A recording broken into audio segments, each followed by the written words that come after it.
welcome. I'd like to call this Committee of the Whole on December 1st, 2020 meeting to order.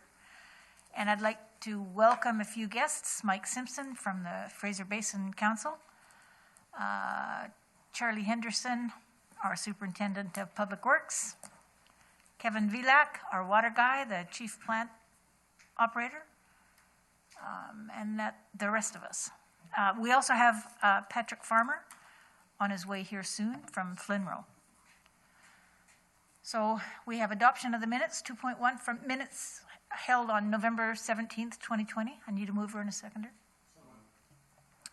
That'll be one of each. Errors or omissions? All in favor? Opposed? None carried. Moving on to new business, water supply in Merritt. And I'm going to turn the tables over to you, Mr. Smith. Thank you. I appreciate that, Your Worship.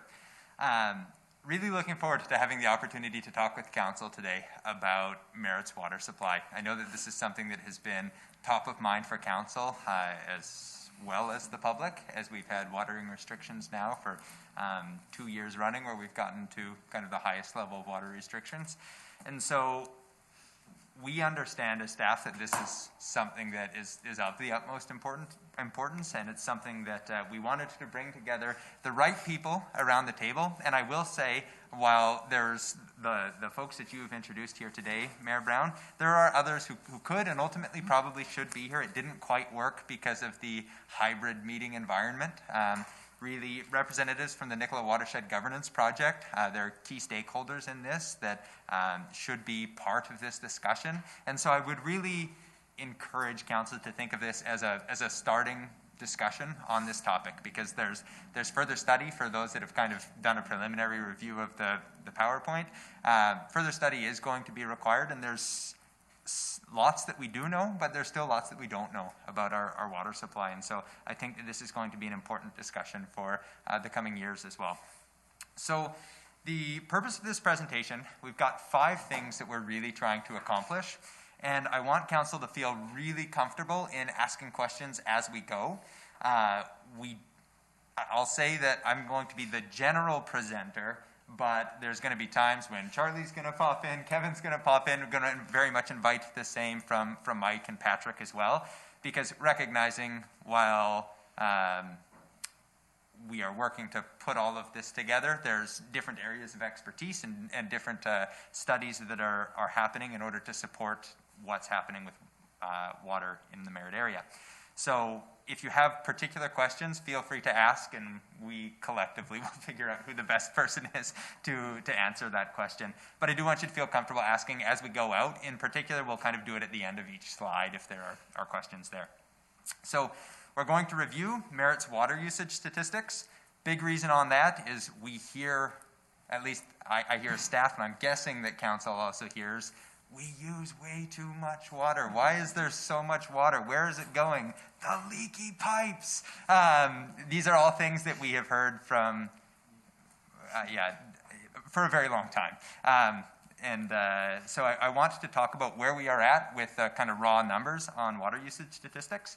We're going to review the city's water utility master plan, and this really came up because of Councillor Luck's notice of motion for kind of a comprehensive study, and wanted Council to be aware of what we have in the water utility master plan, because we agree as staff that plan is in need of updating. We probably don't need to do a full overhaul, because I think what was contemplated could be done in the plan. So wanted to review that plan with Council today. Provide a high-level overview of the features of each of the aquifers in the Merritt area, what we know, and perhaps more critically, what we don't know about our aquifers. We're going to explore the connection between the city's production wells and the Coldwater River. This is something that we know some information about, but through Fraser Basin Council, Golder is currently studying this exact issue for us to better understand that relationship. And it's something that I think is going to be very critical to the decisions that Council makes moving forward. And then lastly, and this is probably where the largest portion of the discussion will come in, is potential methods to support higher flows during the Coldwater drought period. So in the peak of summer, I wanted to discuss some options that may be theoretically possible. It's really important to say that each of these would require further levels of study, consultation with other levels of government, First Nations, so they aren't things that we can just go out and action immediately, and some are closer to being immediately actionable than others. So broadly speaking, the three things that we'll look at is how could we draw from sources of water that are less hydrologically connected to the Coldwater River? Can we look at potentially alternate water management techniques? And we'll go through some ideas there. And then, of course, the tried and true approach is just find ways to reduce consumption. So those are largely the objects of the presentation. We'll also have time for council at the end to just ask open questions about anything that was missed or that you're hearing, concerned about at the end of the presentation. So feel free to ask particularly at the end of each slide, but there will be a bigger question for things that are less on topic at the end of the presentation. Any questions before we dive in? All right. Doesn't look like it. Water usage statistics. So I think that one thing that is going to be really important for council and everyone around this table to understand is that water usage is trending in the right direction in the city of Merritt and has been for quite some time now. Want to point this out here. If you look at, I believe that is 2006, there was about 3.4 million cubic meters of water that was being drawn by our residents during that time. And that was back when we only had a population of 7,190. Last year, we had a population of 7,722, so more than 500 people, but the average person used was 742 liters per person per day, and the total consumption was down by about 1.3 million cubic meters, meters of water overall. And so really, I think that this is a good news story on its face. This doesn't answer all of the questions, and we're going to get into this as to where 742 liters per person per day kind of ranks, but this is something that I think does change the narrative, and it's important for council and the public to understand that everyone's doing really well with water consumption.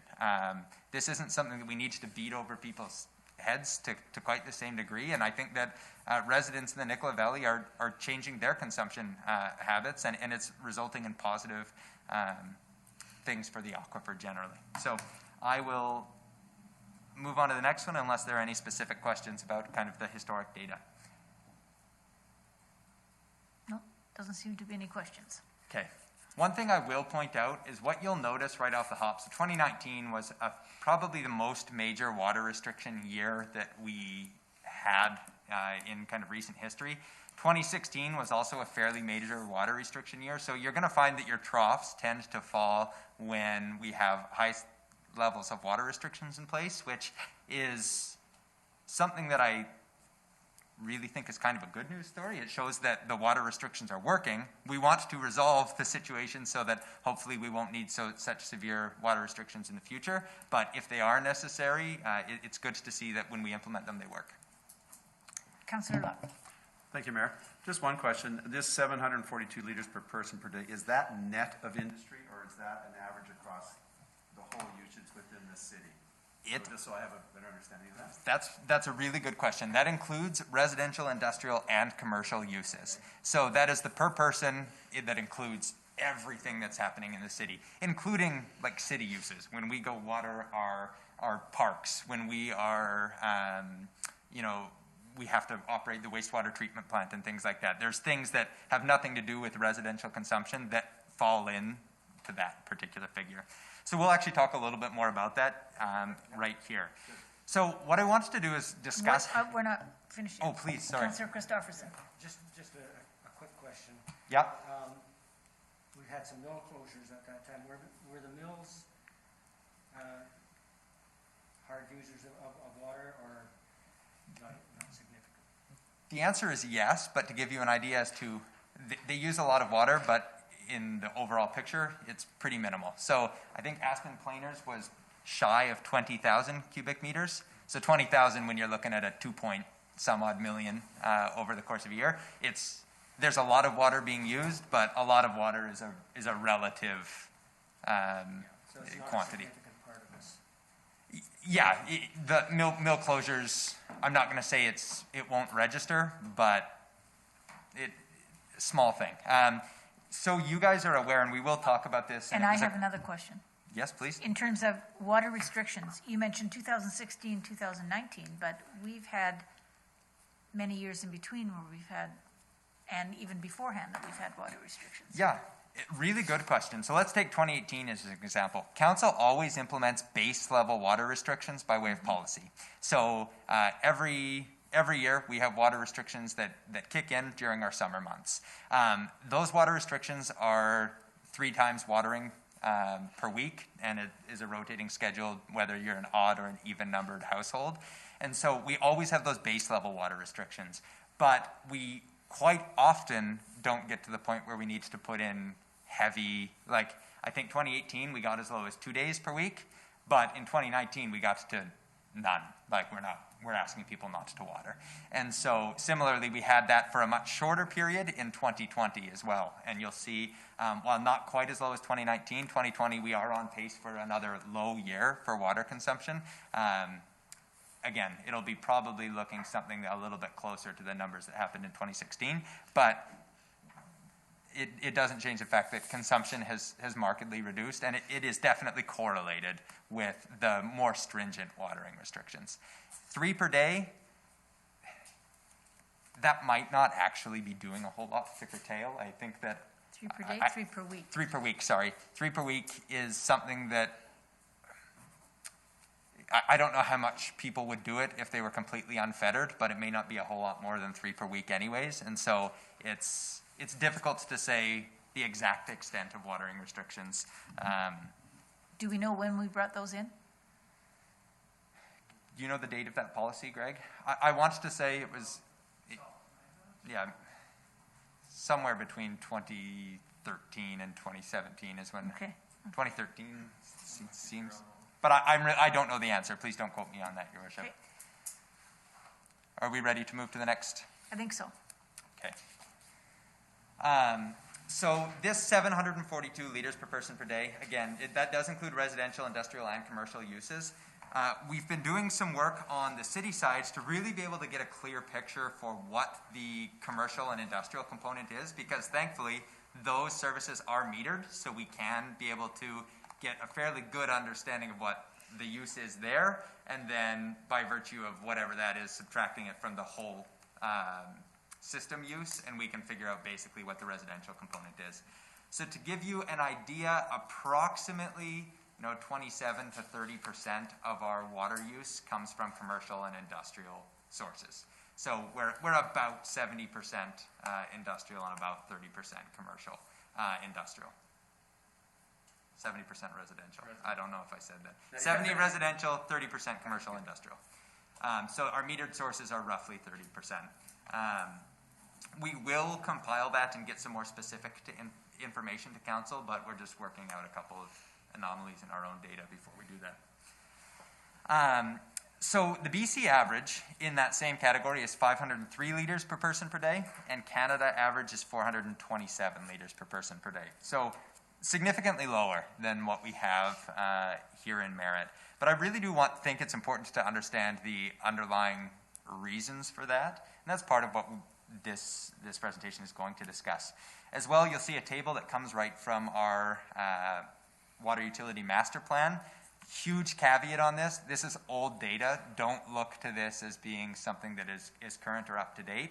But it does give you an idea that at least comparing us to 2010 communities, 742 liters, while still on the higher end of that mix, it puts us in the ballpark instead of looking like an egregious overuser. We're in the thick of it. Kamloops has since come down a whole lot since then. They're well advanced in their water metering program, and so they're doing markedly better than even what you see here. But it gets us closer.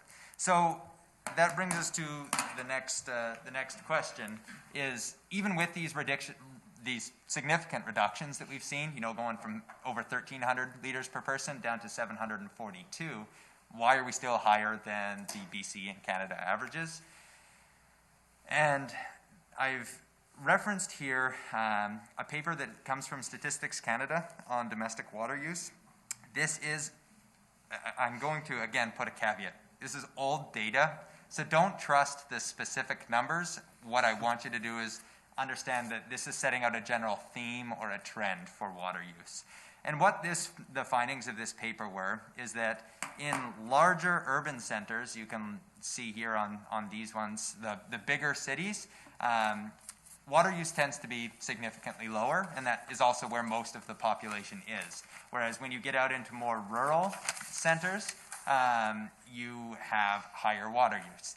And for what seems like rather obvious conclusions that it comes to, if you have reduced density, it's basically more lawns and gardens, which means higher water use. As well, a major factor that they did say kind of needed a little bit of further exploration is around economic incentives.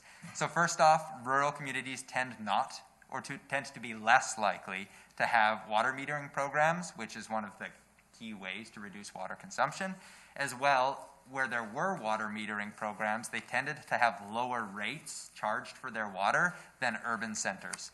And so the idea is that it's less costly to use water in rural communities, which creates an economic incentive that encourages higher water use. So There's probably also more toys, more pools, toys that need watering or washed. you know, I don't know the specific contributors, but I think that you've hit it on the head. When you're on the 32nd floor of a tower in Vancouver, your water use is largely going to be related to cooking and showering and things along those lines. Whereas when you have a community that is mostly single-family residential housing, more water tends to get used. There's some really cool initiatives that are happening with the zoning bylaw and other places that are ultimately going to support decreased water use, even for single-family residential. So it's not like it's without hope if you're a primarily single-family residential community, but it doesn't change the fact that lower density, more rural areas that don't have water metering tend to have higher water consumption. So all this is to say that it's really not a surprise that we are at about 742 liters per person per day.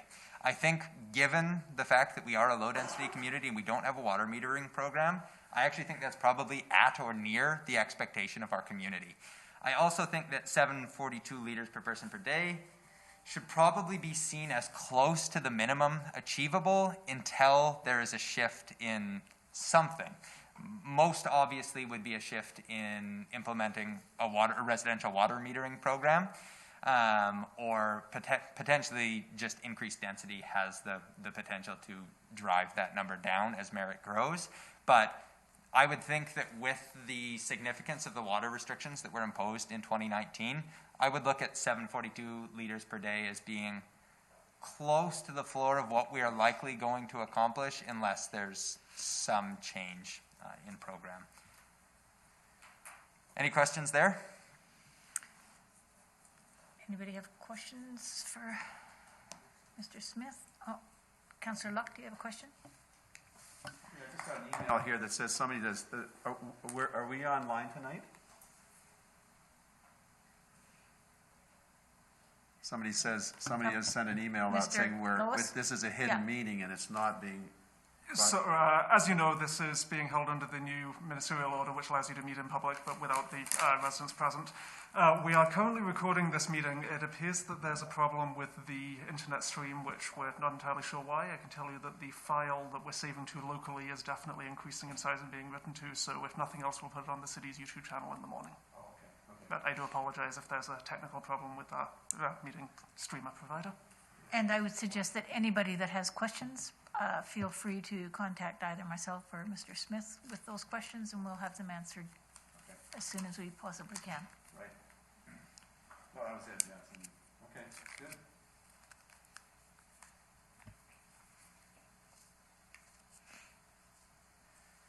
All right. So part two of this presentation, now that we're through water consumption, is really a water utility master plan review.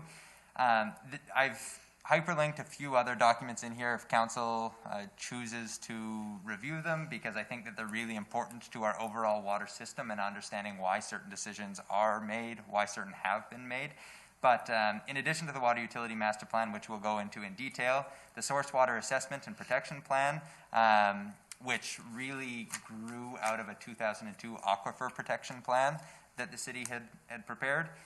It identifies some potential sources and concerns around groundwater contamination and some recommendations that we can implement to reduce that contamination risk.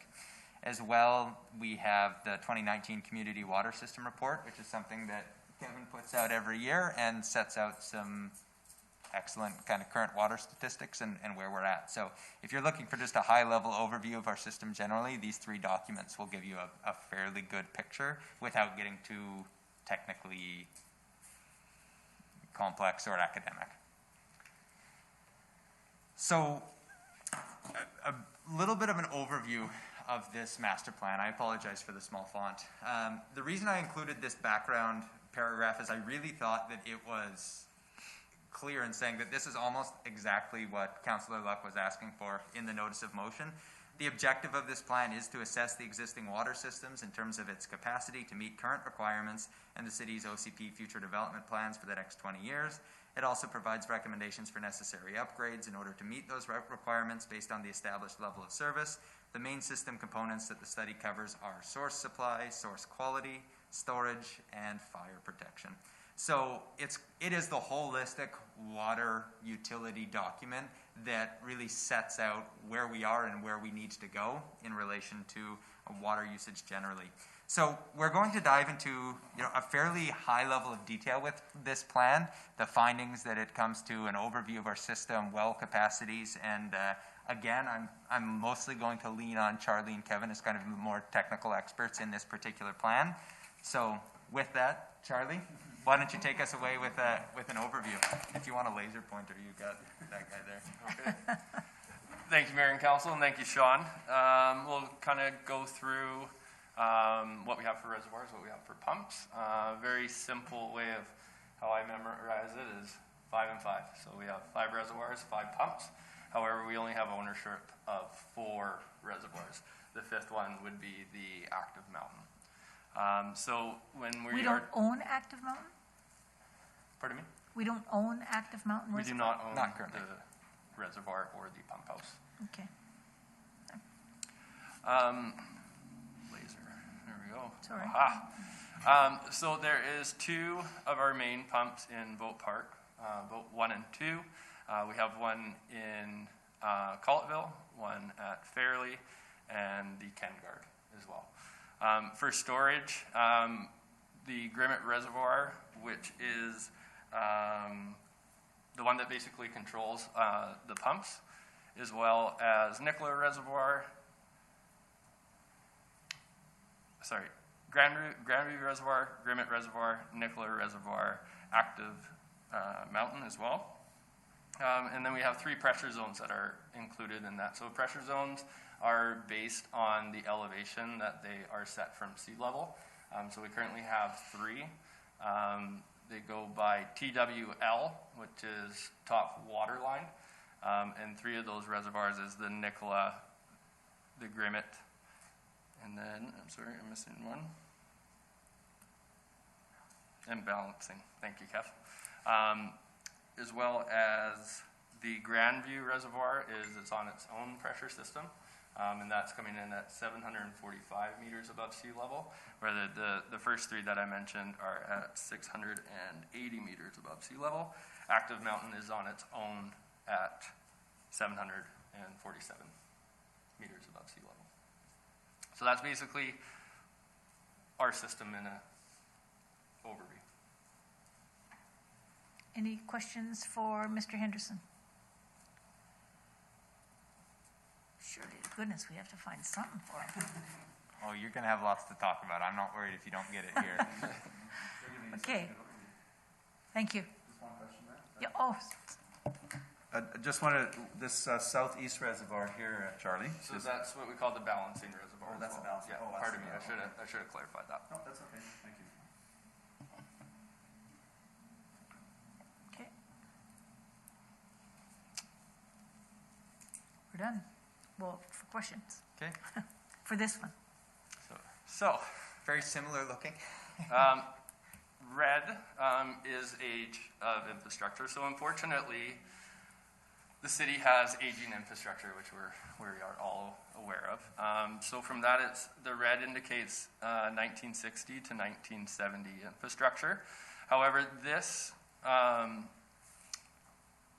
plan here is a bit aged. So we do have some upgrades. Obviously, Vote Street was upgraded. We had some upgrades along Coldwater Avenue. Carana was also upgraded as well. So it's not entirely up to speed. However, myself and the engineering department do upgrade this. And then obviously we have Vote Street Phase 2 that is proposed as well. And we also have some other designs that will be coming forth during capital project time. So we'll can talk about those at those times. Well, we also know the cost to each one of those recent projects, and this is a significant cost to the taxpayers. It is a significant cost. However, we do need to put that plan forward and upgrade our infrastructure. So we do have some older age. Collettville is obviously newer, but the majority is outdated. However, the kind of silver lining to our older infrastructure is Sean had kind of mentioned that it could be leaky pipes. However, 2 years ago we did start implementing our leak detection program, and it will take 4 years to complete the entire city. We're 2 years in, and the results have been very positive, that our pipes are not leaking. Where we're seeing the majority of the leaks is actually on the service lines on private property, where we let the homeowners know that our leak detection is showing that you have a minor leak, but our water mains are doing quite well for their age. Silver lining. Yeah. Silver lining. Any questions? Councillor Christopherson. Thank you, Your Worship. Just a clarification that I presume that our maps are more up to date. I think you mentioned that than here, simply because I'm aware of some that in the Castle that has been done since I lived up there, which is on here it's still 1970, but I think they were done in the 90s and so on. So the city maps are a little bit more accurate than this, are they? So you're saying Castellou was completed in the 90s? Either the late 80s or the 90s. I know it went from half-inch to three-quarter inch. That brings up a really good point. Maybe there are some adjustments that need to be made to our mapping, and we would have to go through some historical to prove that, but that's a great point. So that's something I can definitely look into. I know in the last 3 years, we've been updating these maps in-house when we do have capital projects, and then not related to water, but also to our asphalt conditions as well. So when we did our overlay program and stuff, we have been updating our internal maps, but thanks for bringing that to my I'm attention. particularly interested in that one because prior to upgrading from half-inch to three-quarter inch, every other house was on the same connection. They widened them. And then when they redid the line, You had all new service lines. now. Yeah. Interesting. That sounds like a summer project for a summer student. I hope there are dozens more situations exactly like that. It wouldn't bode well for historical administration, but let me tell you, I would love to see less red on this map. So, Yeah, no kidding. thanks, Charlie. Was there other questions on that, Your Worship? Doesn't look like it.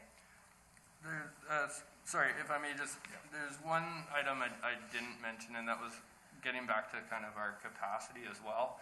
And I'm not sure if I'm jumping ahead maybe on this. Yeah, we're getting into it. Okay, then I'll wait until we get to those slides. Sorry about Next that. slide, we'll hit this.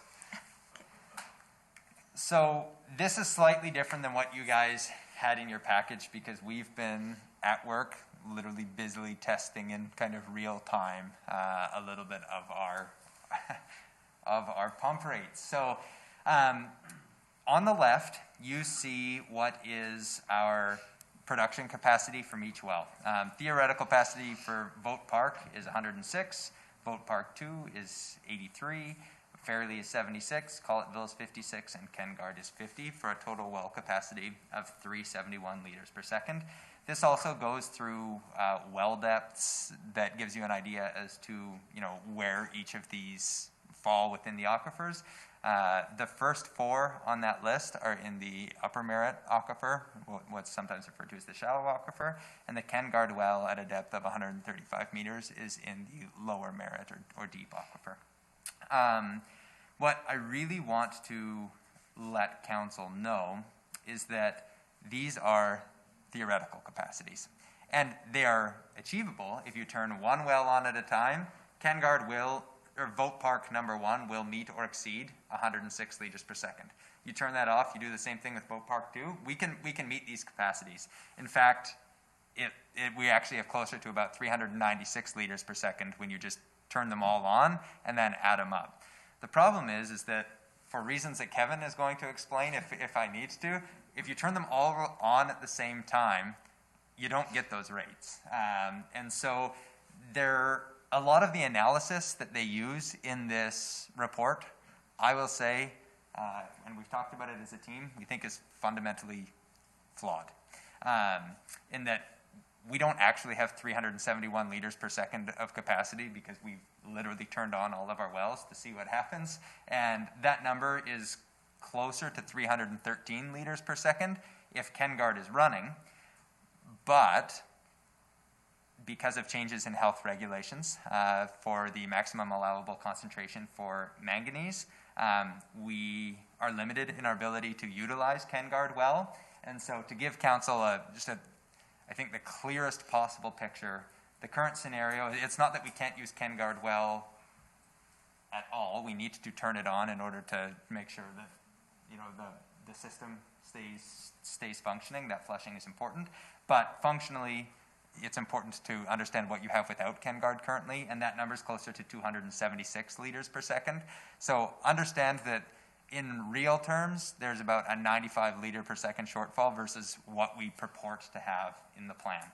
That's not necessarily, no, it's bad news. I'm not even going to try to sugarcoat it. It's not the end of the world, but we don't have what they're asserting here in these areas.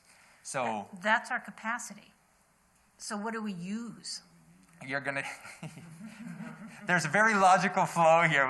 We'll get through exactly what we use here in just a moment. That's Okay. exactly right. Okay.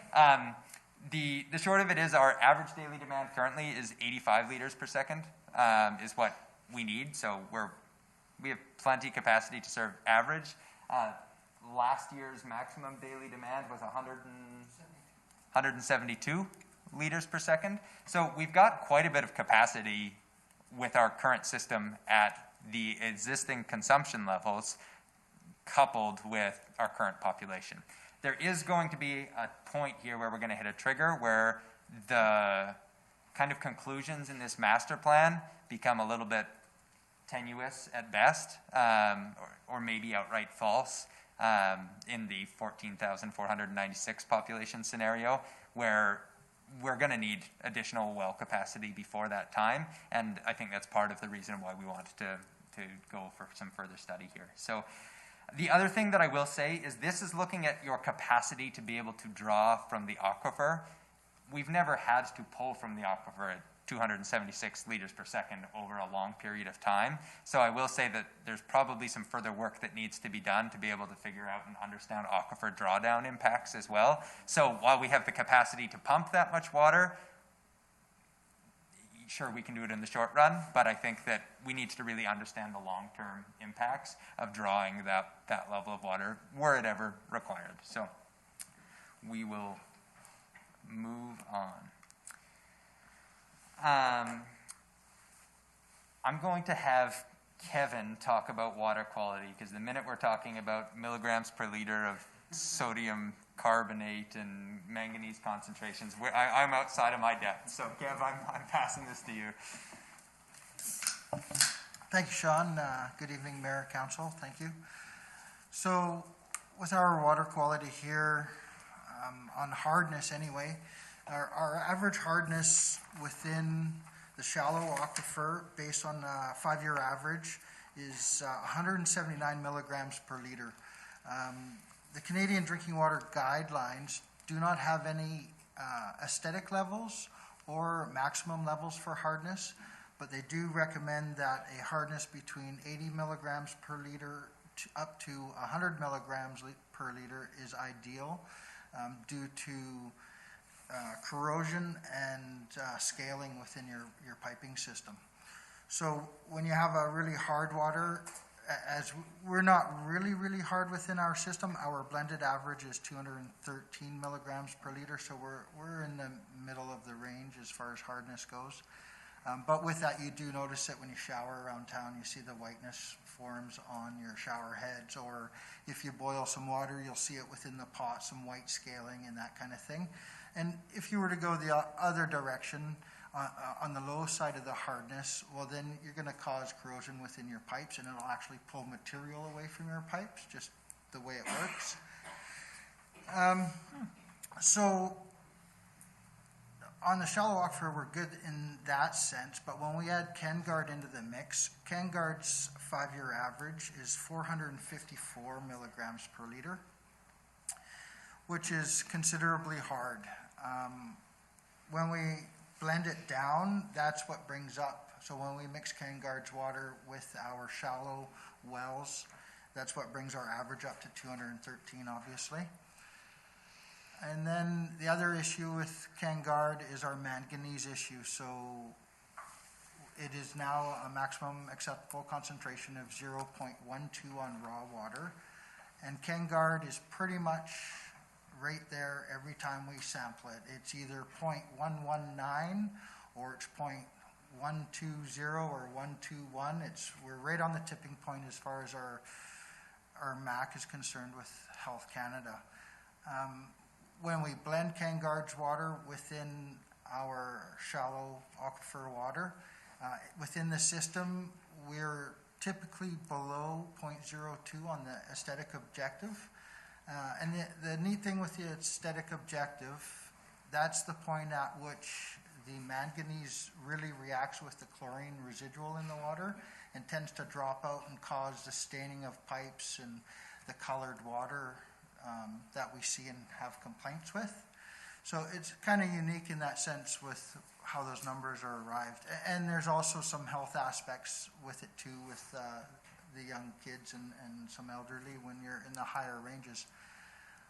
But we've only seen in the last 2 years that we've been studying and tracking our manganese within our blended water, we've been well below the aesthetic objective of 0.02, and we have had, I believe it's 4 hits in 4 different sampling points within the city where we've been in between the MAC and just over the aesthetic objective. And that's kind of where we're at with that. Our shallow aquifer is really good. There is no manganese. We don't see manganese. It shows up every once in a while, but it's well below the aesthetic objective for manganese, but it is there at times. Kevin, when you talk about us mixing, do you mean we mix it with the shallow aquifer? Yes, so what I mean by mixing is when we run CanGuard well, we time it so that it is running at the same time our shallow wells are running. Okay. And CanGuard typically provides approximately 1.3% of our water so that it mixes down and it doesn't become an issue within the system or for the residents of Merritt. If we reflect back to 2016, I think it was, 2018, when we were switching wells to get away from drawing down the Coldwater River, we'd ran CanGuard well predominantly as our main supply for, I think it was 32 days. And everyone that was in City Hall was well aware of what that created as far as color complaints and color issues, and then the maintenance issues at the end of the day due to the manganese. Can you explain a little bit about, because manganese isn't inherently colored, it's the reaction with chlorine, is that correct? Correct. So there's typically kind of two manganeses. There's a total manganese, which is always the measure of overall manganese within the water, and that's your typically like your heavy particles that'll fall out. But then there's a colloidal manganese, which is a really fine manganese, which is held within suspension within the water, and you would never know it's there. But when you add chlorine to it, that's when the chemical reaction happens, and it causes the manganese to come together and drop out of the water. And that's what chlorine is one of our filters. No, chlorine is used to disinfect the water. Okay. So it causes a tea color at times. If you look at your water in a white dish, it may look tea colorish. And that's what that is. That's the fine manganese particles reacting with the chlorine. Okay. Thank you. No other questions, it looks like. So these are the two things that are flagged both in the report as well as kind of by staff, because everything else that we have falls within, it is high quality water that we get from our shallow aquifer. We're really fortunate to have the water quality that we have. It's really just hardness out of the shallow and then increased hardness at KenGard as well as manganese at KenGard. So those are kind of the rough and dirty water quality discussion to have there. Can we talk a little bit about the filtering, the disinfecting? If it's high quality, why do we need to disinfect it? Why do we need to filter it? I know that there are regulations that we have to do so, but. Okay, so that we're regulated with Interior Health on our operating permit, as you're aware.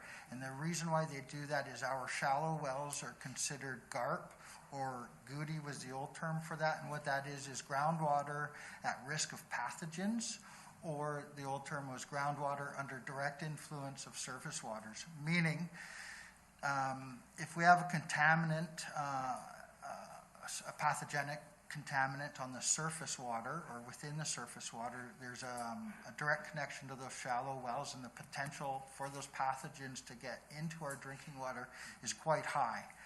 So in order to protect our supply or make our water potable, first now we run it through UV, so we hit it with ultraviolet, and then right after that we inject chlorine to disinfect the water further. But for the most part we use the chlorine, we build a free chlorine residual, and that is so that we prevent regrowth and also prevent anything growing within the pipes from the piping of the system itself at the distances, at the far ends especially, or on dead-end mains. So the UV system that we just put in actually is used for all the wells? Yes, every well has UV, so ultraviolet light inactivates the protozoa and giardia, so they can't reproduce. And then the chlorine deals with your bacterias and pathogens. Okay, thank you. Any other questions? The minute he said protozoa, everyone's like, oh, I'm out.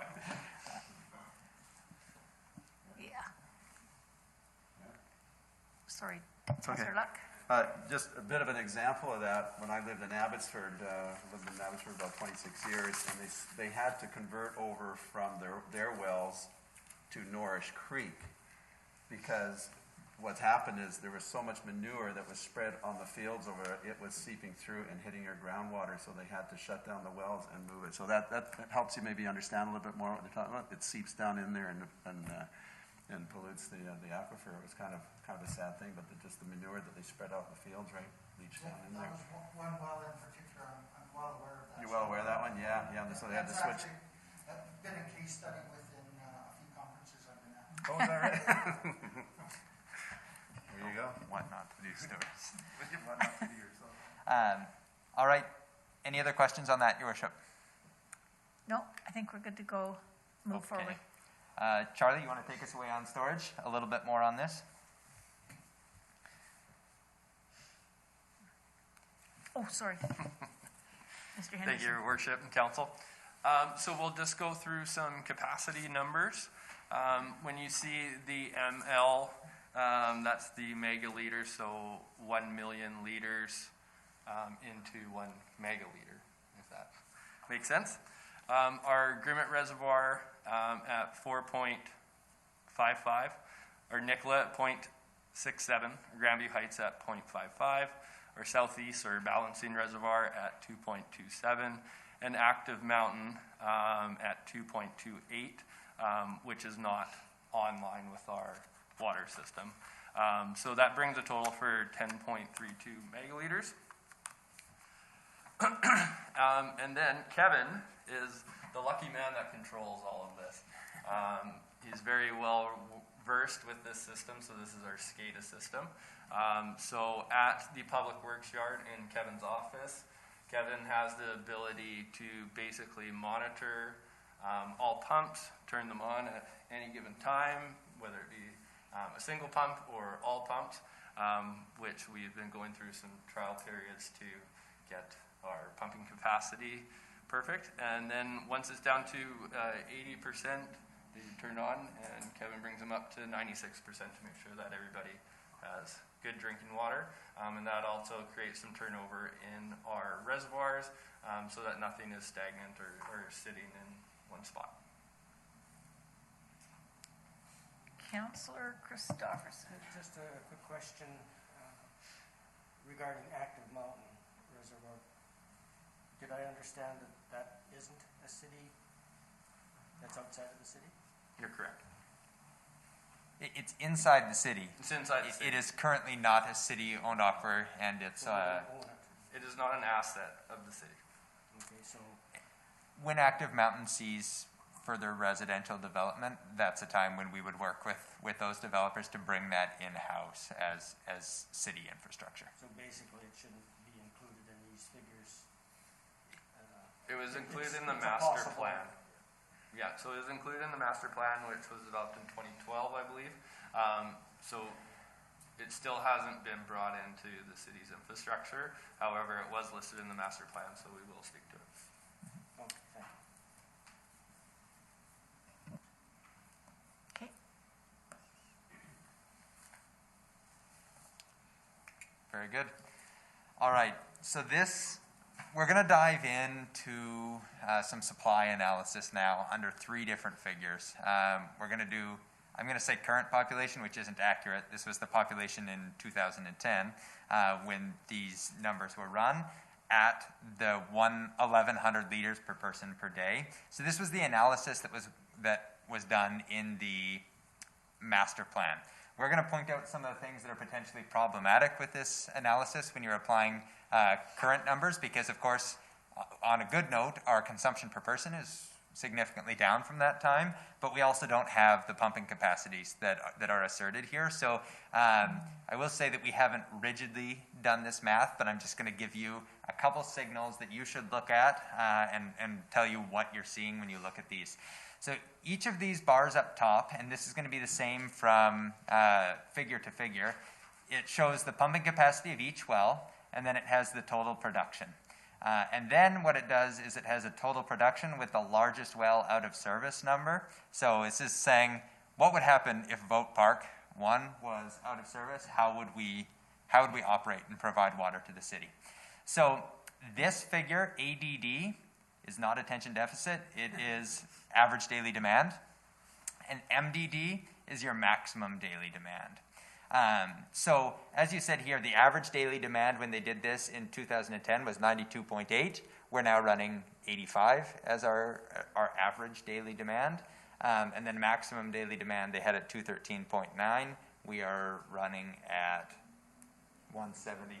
Yeah, 172 was maximum daily demand. So our current statistics, demand is down, but total production is not 371 either. I think I would be using that 276 number mentally, or something very close to that to figure out what we have.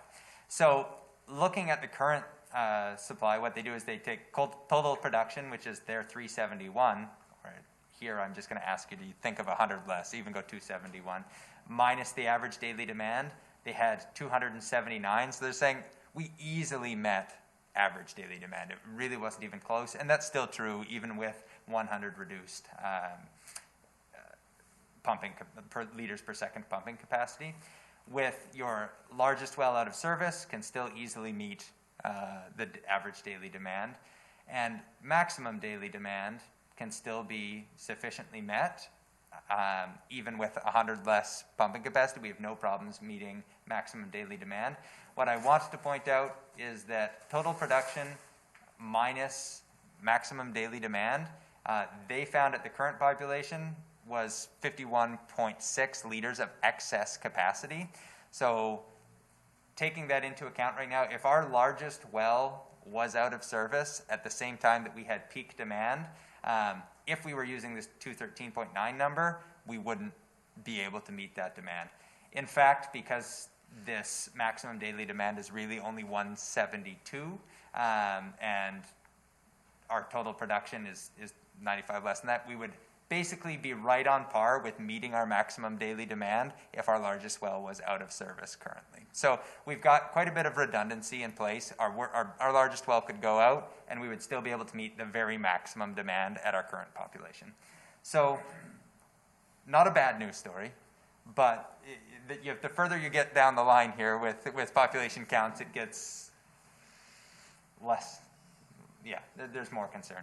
So I'm going to skip right to the end here. So this is estimating at a population of 9,067. What I want you to look at here is total production minus maximum daily demand. They had at being about 111.3. So again, factoring in that they're saying at that population growth, they think it would be about 260 would be maximum daily demand. I think it's fairly reasonable to think that wouldn't be that high. It might only be around 210 or so, given the current consumption numbers. But either way, we would, at maximum daily demand, we will still be able to meet the population demand so long as all of our wells are in service. If our largest well were to go out of service for whatever reason, at a population of 9,067, we would likely have troubles meeting that maximum daily demand number. So I do want to say to council, I apologize for these numbers no longer being accurate, but that's part of why we need to look at a plan revision so that they do reflect reality. We think kind of internally the trigger for likely needing additional water capacity is going to be around a population of 10,000 people, is when we're likely going to need to trigger additional supply. Please. And with the way our projections on population is increasing over the new OCP, it looks like it's going to be fairly soon. Within 2 to 3, well, if it is 6 years, we have to look at building it earlier, right? Mr. Villac. Yeah, I just wanted to add with Sean, on this table here, for our max day demand, we would run it at 10,000 people or 9,000 people on the last slide there. We would run at a deficit to produce the water, but due to our storage capacity, we would still make our max day demand. And if our max, you'd have to run some numbers, but I would guesstimate if we ran max day demand for approximately 15 days or so-ish, that's when we'd run out of water technically. We'd be at a deficit, we wouldn't have storage, and we wouldn't be able to make it at that point, assuming there's no major fires in there. Yeah, but that's a critical point. Thank you for pointing that out. So at 9,000, with the storage we have, a max day demand, typically we only see 1 or 2 of those really high days in a year, so we would still be able to handle that and rebound within a week. But if it went on any longer than that, or at the same time we saw any significant fire, we would be in trouble then. Yeah, that is a really good point. So we have a question. Please. Councillor Fair. Thank you. You mentioned 1 or 2 days a year, so would that just be typically in really hot, dry periods? Yes. Yes, that's correct. So last year's max day demand was August 20th, and it was just about 15,000 cubic meters for that day. And the very next day, I believe the number was right around 10,000 cubic meters. So it is a significant jump, and there never really seems to be any rhyme nor reason. I can tell you our max day demands based on our averages are typically between July and I've seen them right up until about middle of September. So it's really hard to predict when that max day demand is going to come. And I don't know if there's any correlation with festivals or what else may be going on within the city as well. That would certainly affect that too. Yeah, but typically it's no rain and really hot day is what drives that number high. Thank you. I think, just so you're aware, Councillor Fair, I did pull up, this is from the report that Kevin does, and this is the 2019 Community Water System Report that goes through month and shows the per liter kind of average demand by month. And so you can see most months we are kind of at or around the 700 liters per second, liters per person per day is sort of what we look at, and it actually gets lower than that in October, November, December, but it's pretty much May, June, July, and August, and then as Kevin said, the tail of December can be dependent on circumstances. But even in 2018, most of the time you're under that 700 liters per second, and we would have no problems meeting demand in those months. It's what happens if you have a scorcher in July that you needed to implement something for watering reasons. So this gives you an idea for both 2018 and 2019 as to what the kind of demand curve looks like for those summer months.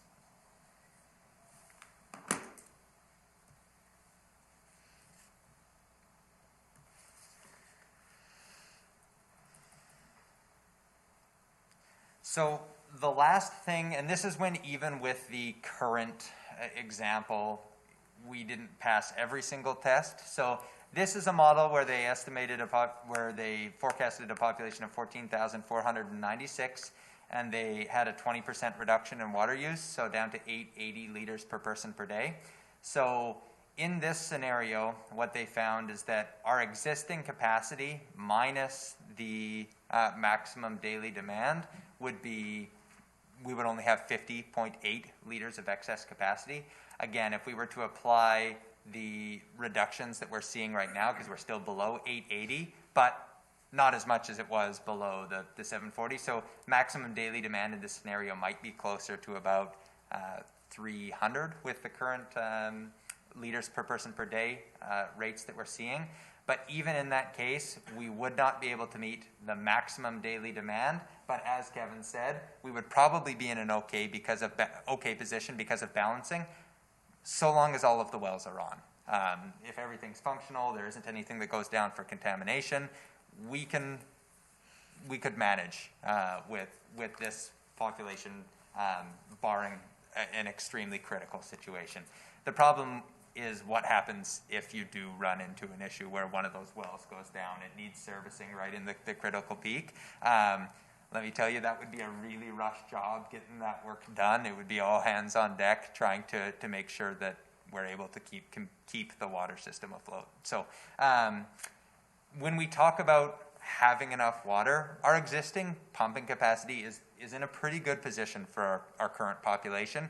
And we're even in an okay spot to be able to meet demand up to a higher population. The thing is we likely need some additional redundancy to be able to allow for system downtime or the event of contamination. So when we say this, it's not like we need to scream saying, we don't have enough water.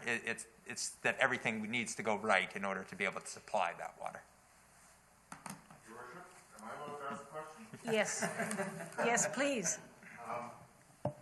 Okay, so I'm just thinking out loud here, and I know one of your systems as well as you, but Active Mountain is a reservoir, but not a well, right? So if, I'm just thinking of options, if Active Mountain was acquired, as a storage facility, would that help alleviate this worst case scenario? Or not really, because it's not a well? The answer, it's additional storage. It can reduce, it will allow a few extra days in the worst case scenario, for sure. And it's one of the recommendations that comes up in this master plan is basically saying we recommend that you connect Active Mountain. And so when the time comes that a developer is in a position to turn that infrastructure over, we as staff will be coming forward to council to make a recommendation. I can't remember what the cost of the project is, somewhere between 150 and 200,000 to be able to potentially connect that to the system overall. But we would bring that forward post haste in order to get it connected, because it does add value to the system for sure. Councillor Luck. I just want to pull up a little bit more because I wrote that down. Is it better to increase our capacity or our pumping ability? Because if we have the capacity like a big reservoir, more reservoirs, would that negate having to put so much pumping capacity in rather than storage capacity? And which is cheaper and which is a better way to go? Kind of leads off what you're talking about. Yeah. So just on this next slide, just to give you an idea with it, it is possible because of North Bench development where you might need an additional reservoir anyways because of elevations, as well as potentially the exit 286 system where you might need an additional reservoir. You're going to need an additional reservoir because I say might as if there's any question here. And so they're very likely in the development of where houses could go in the city of Merritt, you're likely going to see additional water capacity. The question is the degree to which that is intended just to service those areas. Should the city get involved to make it potentially bigger? I think that's a really valuable discussion that the city should be having with developers and kind of working out with council to see, because storage is part of the equation for sure. Your inability to meet maximum day demand is less problematic if you've got more storage, but you need to be able to turn that water over and everything else. So. Yeah, that's right. Yeah, I was thinking too with capacity. You're not running pumps; it's costing electricity and all those kind of things. But the important part is making sure the water is flushing and cleaning all the time and flowing, right? But it seems to me that capacity is cheaper than dropping more wells, especially after a Kangard experience, right? Yeah, so the issue with capacity becomes, as you touched on, is water quality. So if we increase our capacity to 100 times than what we actually need, trying to use all of that water in a timely fashion to ensure that it's still clean, safe, potable water and not stale or stagnant becomes a real challenge. The other issue too is when we look at the current setup of our system, relying upon one aquifer, if it becomes contaminated, then we're down to 50 liters a second and that's all we've got. So we can throw all numbers out the window. I myself would like to see multiple wells. I'd like to see 4 and 4 and everything treated properly, and away we go. We just alternate them around to keep every well fresh and clean and then go from there. But it is a very delicate balancing game because storage is certainly a lot cheaper. Okay, good. Thank you. Councillor Richard. Well, I think a lot of my questions were already answered just by what Mr. Vilak said. But I was only thinking that with the development that we're presenting to us in 2 weeks about development up Lindley Creek, would the development in Active Mountain help with the system just by having it distributed throughout the city? Or it's not so much the storage that's the concern, it's keeping it clean that's also important. Yes, correct. So we need to so the way the system is set up, or the way we cycle the system right now, is we try to turn over approximately 15 to 25% of the water every night. So that from 4 to 6 days, you've turned over the whole reservoir, and you're not sitting with that water in there. And if we put a whole bunch of reservoirs on there with no real consumption close to it, then that certainly becomes a challenge to maintain that water quality. And at the end of the day, from my point of view, that's a greater risk than not having any water at all. I would assume Lindley Creek development, I'm not sure what that is or where exactly, but I would imagine that's going to be above Active Mountain and would entail another booster station and another reservoir to service that development as well. I think we're talking about across from the Collettville School. Near Collettville, yeah. Rather than above the mountain. Yeah. I'm thinking Lindley the other way. Yeah. Councillor Fair. Thank you. So I think the question that sometimes comes forward is if other communities are using storage in a big way, like why aren't we? Is there something to do with our climate, perhaps, that affects that? I'm wondering if that's an influence.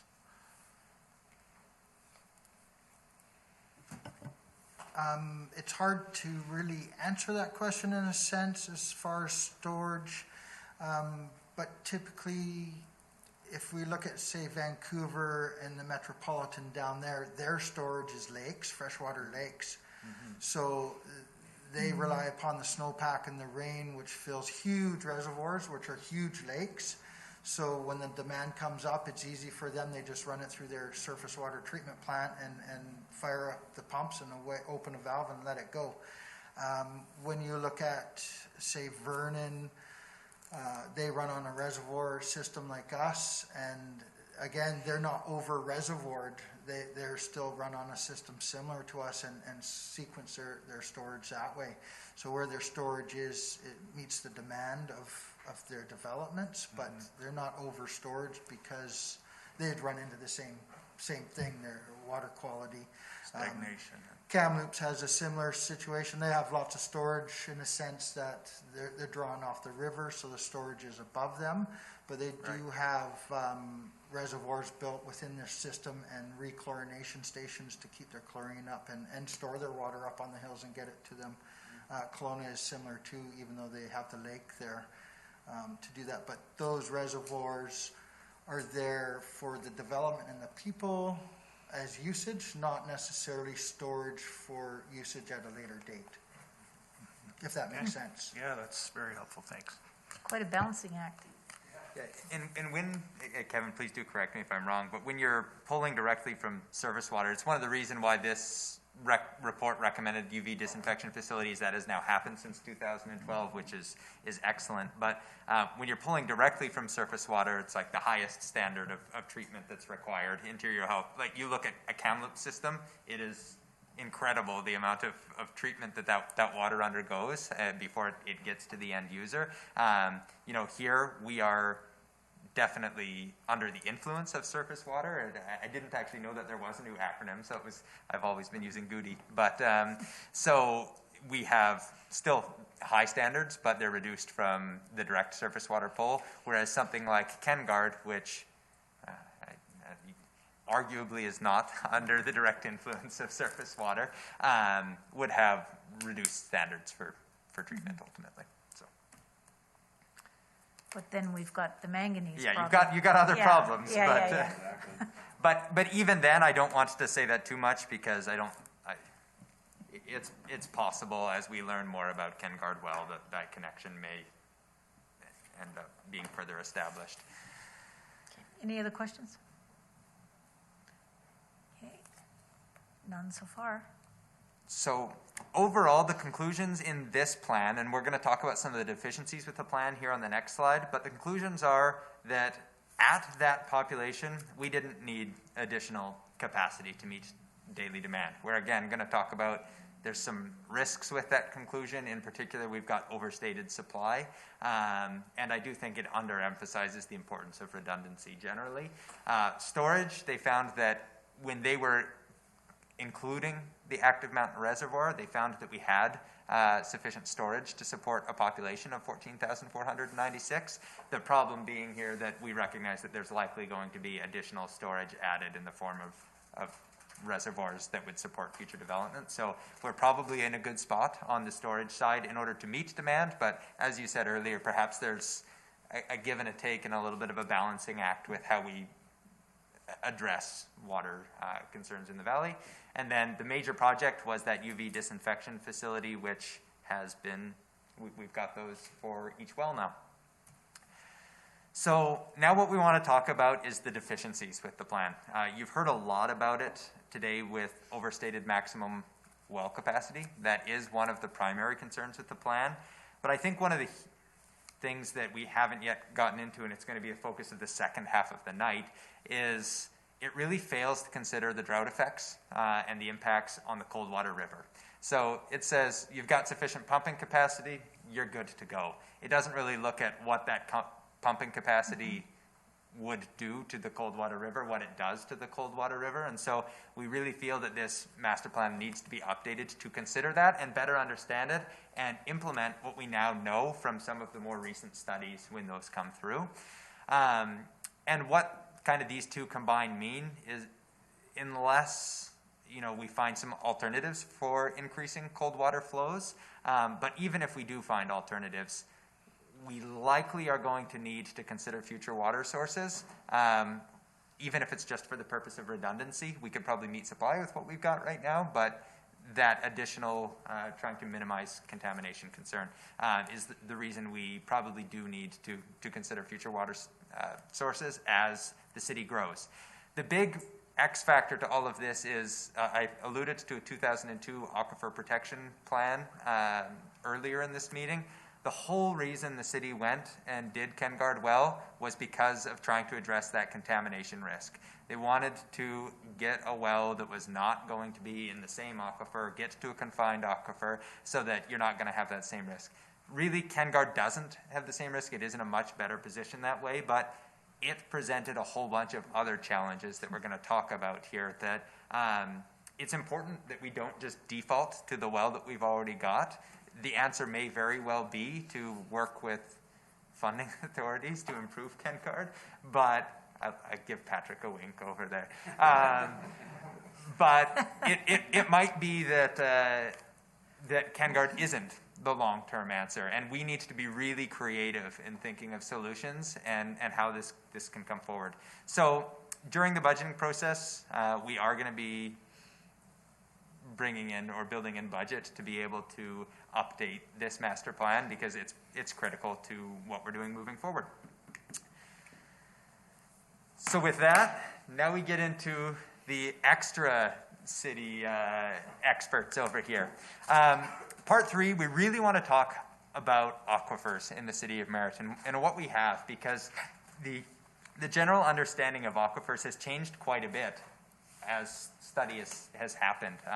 It's really quite recent in Merritt's history that there's been a lot of research done and saying, oh, maybe this isn't one aquifer, it's 2 aquifers. No, wait a second, it's 3 aquifers. And so what I will say is, this is what we know now, with a giant asterisk saying we're going to know more 5 years from now, 10 years from now, 20 years from now about what frankly, it seems to be a large amount of water under our city exactly looks like.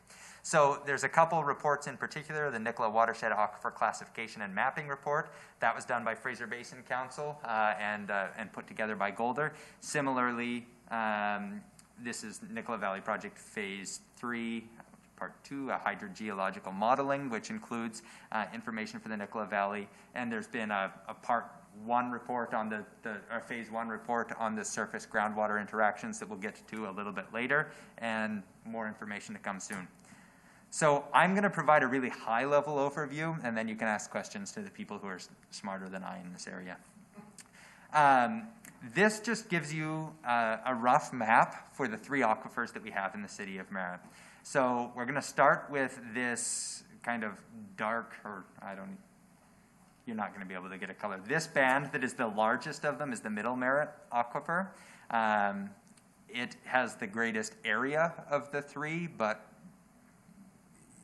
debatably maybe the least water volume. So it in parts is a fairly narrow band, but it is the one that has been the least studied, just because there isn't a whole lot of production wells in the Middle Merritt Aquifer. We've got the dark blue one here is the deep aquifer, or the lower Merritt Aquifer, and then you've got the one that's in the teal that runs basically in the floodplain for the Coldwater and the Nicola rivers is the shallow aquifer where the city draws basically all of its water from. So these are maps of the 3 aquifers. This here is what, I was thrilled when I saw this hydrogeological mapping in this 2020 report, being able to show a cross-section, and this is running from this A to A prime across this red line that you see here, and it shows a cross-section of what our aquifers in the city of Merritt look like. Would you care to speak on that any further, Mike? Well, this is the part.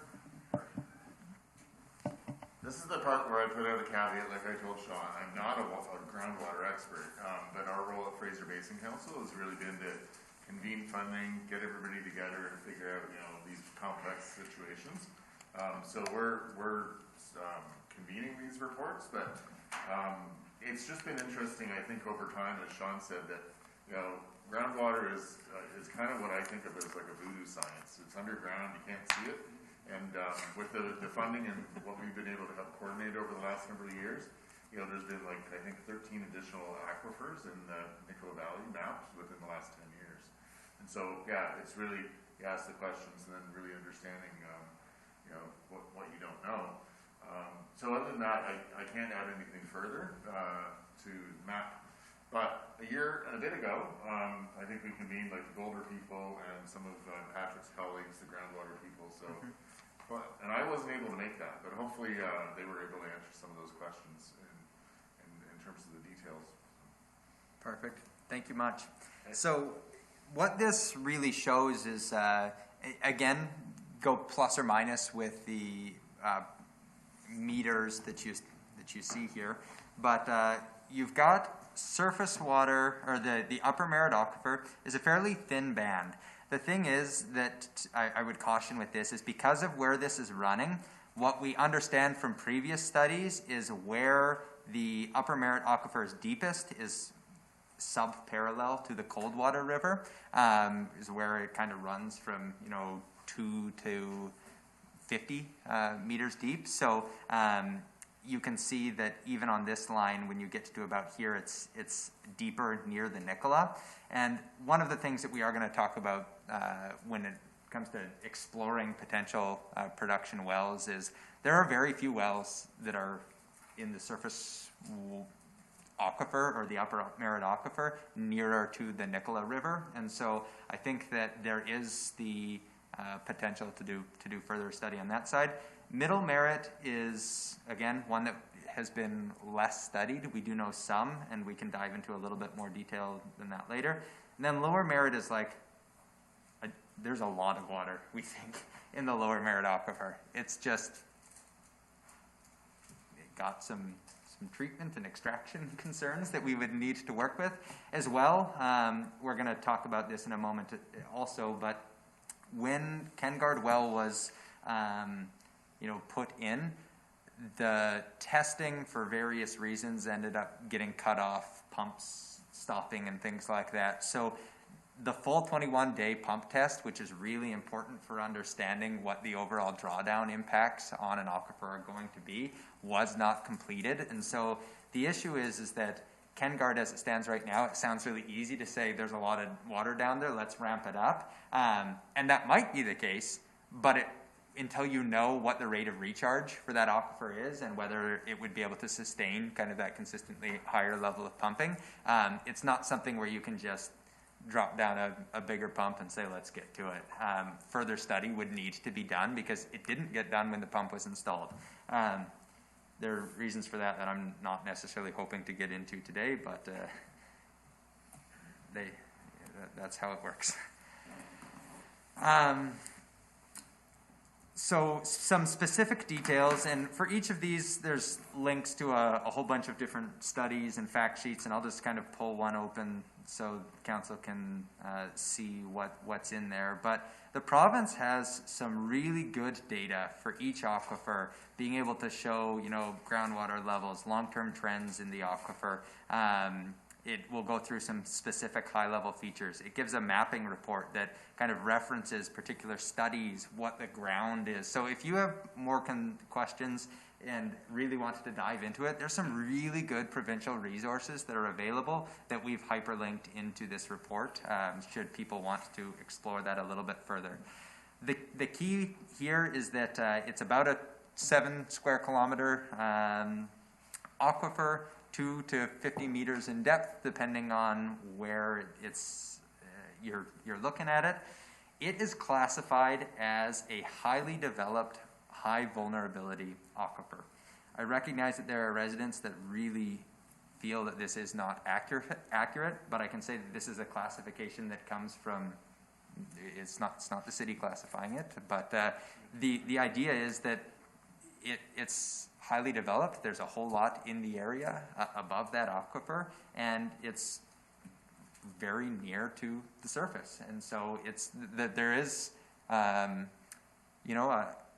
we say that there's a high vulnerability or that, a higher percentage chance that something could go wrong here, I want everyone to know that in the scope of things, there's still a really low percentage chance. It's just that when you're looking at systems like this, where something goes wrong, it tends to be in these types of aquifers. And so I think that it may have changed, but at the time, there were only 9 IA aquifers in the entirety of the province. And, this in various times has been kind of right top of the radar as being one that is of significant concern from a vulnerability perspective. And so that's really what necessitated a lot of the KenGuard well discussion, saying, okay, we need to be able to look at other options. And I think that councils of the day were right to do that. Just there was a couple periods where I think just the project, folks lost a handle on it. It's close. My personal take. Cited a study in here. One thing that's really important for council and the public to understand, that the primary source of recharge for the upper Merritt aquifer is infiltration from river loss from the Coldwater River as it flows through Merritt. Rivers feed approximately 70% of the recharge is what we think the number is. And again, really excited to see further study. They're going to talk about that, to be able to dive into that more, because the Bennett and Caverly study was a little bit more theoretical. There was some kind of boots on the ground study that was done with it, but a lot of it was through, go for it. Yeah, and just to add to that, the studies and the work that has been done in recent years actually is increasing that number from 70 something closer to 90. So it's not going. The science isn't telling us that the river is producing more water in the aquifer. It's actually going the other way. Perfect. Thank you for that, Patrick. So in this, the table that I think is really useful for council to understand is that this is considered to be a stable aquifer, in that, at the rates of draw, there's groundwater there. Looking from 1989 to 2019, you can see it's a relatively flat curve.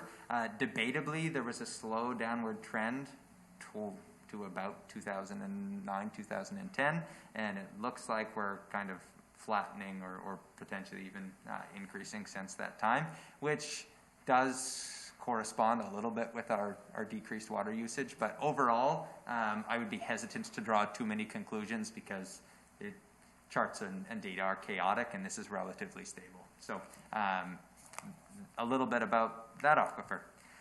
Can I ask about, you talked about the rate of recharge, and I don't want you to go through such detail that I'm not going to understand, but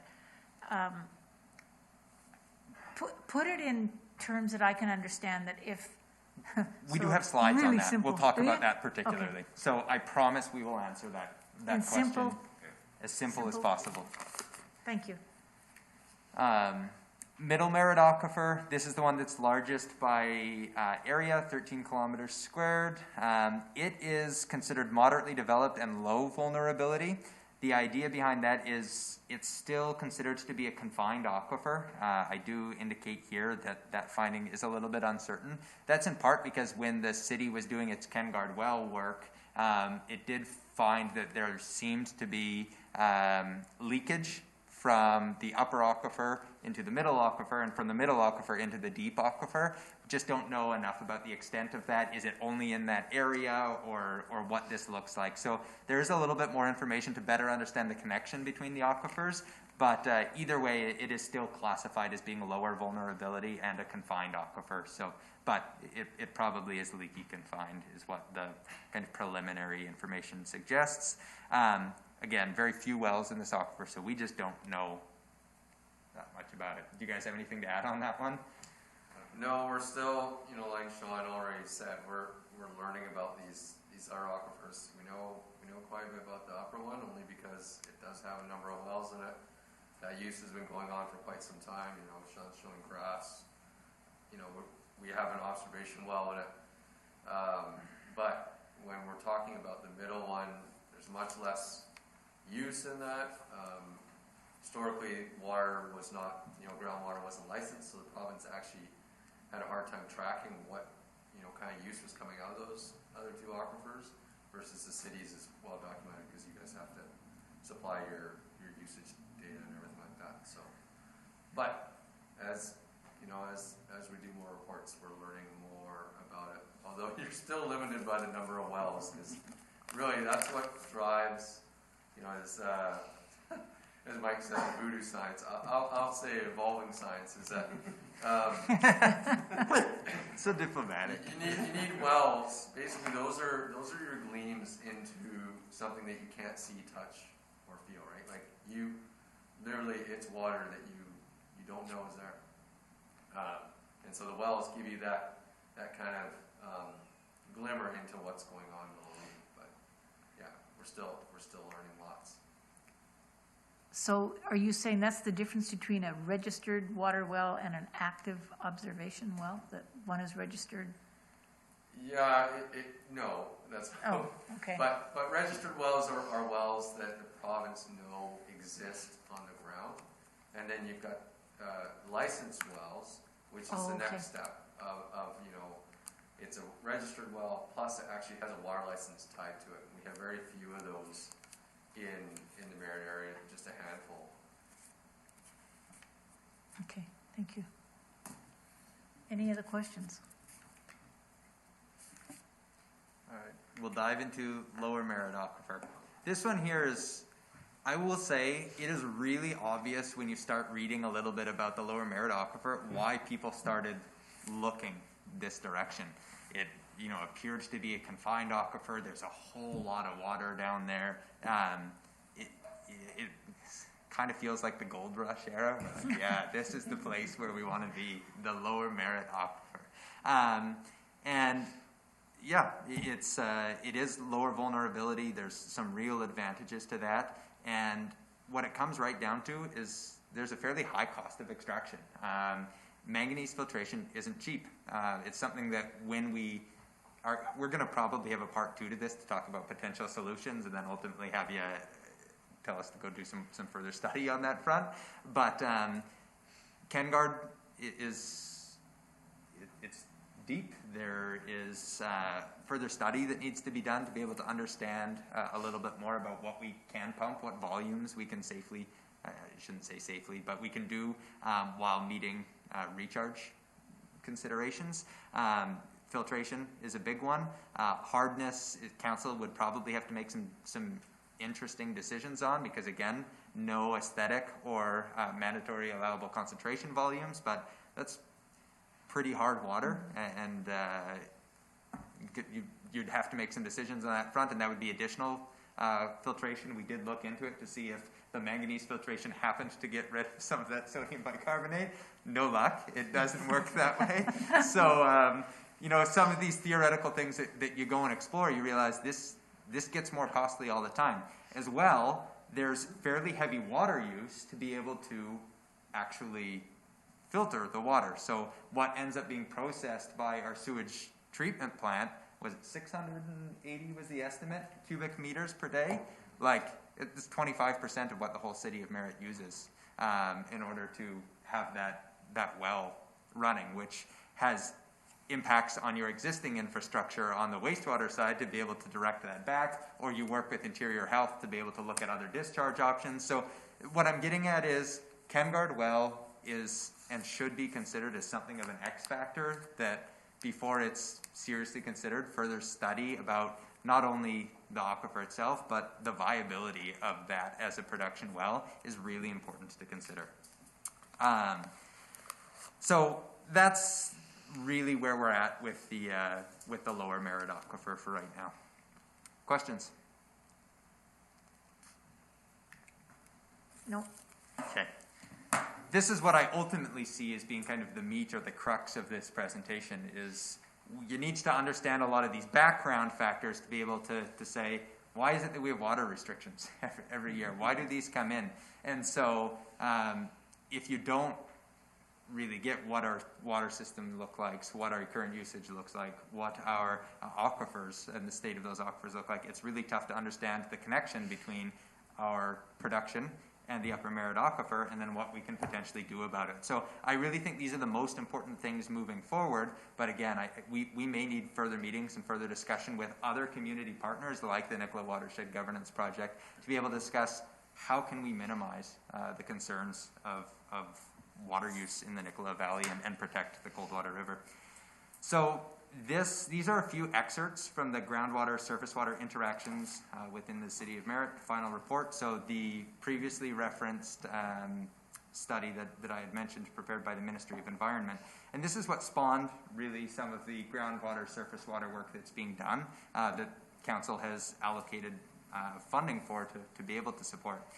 So what they found is that Coldwater River from May Street Well, which is decommissioned now, but think of even as you're coming into Merritt, Aspen Planers, that goes past the festival grounds, goes past Moon Shadows and around, and then comes on back. So through there is where there is very clearly what's called a losing reach. So when the surface water decreases because that water is filtering into the aquifer, is what you guys might be able to clarify in a more scientific way what a losing reach is. But it's where you're losing surface water to other. I was just going to say probably not. Well, I was going to say, the way I think of it, and Patrick, correct me if I'm wrong, but yeah, if you think of the river and the surface water, if it's losing, it's recharging the aquifer, right? And it's the opposite. So a gaining section of a river is where the aquifer is putting it back into the surface water. Aquifer or tributaries flowing into the river.